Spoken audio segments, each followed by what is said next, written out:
BJP পরিচালিত কেন্দ্রীয় সরকারের বঞ্চনার প্রতিবাদে তৃণমূলের ডাকা 10ই মার্চ ব্রিগেডের জনসভা সফল করতে প্রস্তুতি সভা করল তৃণমূল। শুক্রবার সন্ধ্যায় তুফানগঞ্জ শহর থানা মোড়ে প্রস্তুতি সভাটি অনুষ্ঠিত হয়। প্রস্তুতি সভার মধ্যে দিয়ে তৃণমূলের মুখপাত্র তথা রাজ্যসভা সাংসদ ডক্টর শান্তনু সেন রাজ্যের প্রতি কেন্দ্রীয় সরকারের যে বঞ্চনা সেই কথা তুলে ধরেন। আগামী 10ই মার্চ জনগর্জন সভা সফল করার আহ্বান জানান তিনি। এদিন তিনি তার বক্তব্যের মাধ্যমে রাজ্য সরকারের নানা উন্নয়নমূলক প্রকল্পের কথা তুলে ধরেন।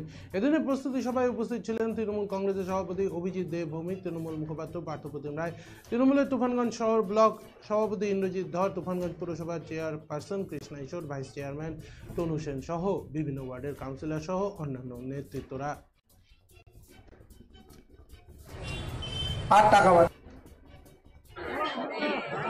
বাংলার প্রায় 60 থেকে 70 লক্ষ মানুষকে 100 দিনের কাজ করিয়ে কেন্দ্রীয় সরকার 2 বছরের বেশি সময় টাকা দেয়নি। 11,36,000 মানুষের ন্যায্য কাগজ থাকা সত্ত্বেও তার আবাস যোজনার টাকা দেয়নি। সমগ্র শিক্ষা অভিযানের প্রায় 1300 টাকা আটকে দিচ্ছে। ন্যাশনাল হেলথ মিশনের টাকা আটকে দিচ্ছে।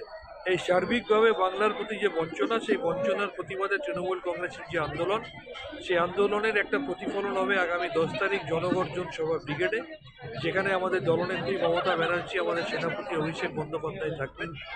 এই বঞ্চনার প্রতিবাদে সাধারণ মানুষকে আবেদন করলাম তারা যাতে আমাদের এই আন্দোলনে সামিল হয়। দেব মণিপুরের মানুষ শান্তিতে থাকুক, ভোট দেব দেশের সার্বভৌমত্ব নষ্ট না হোক।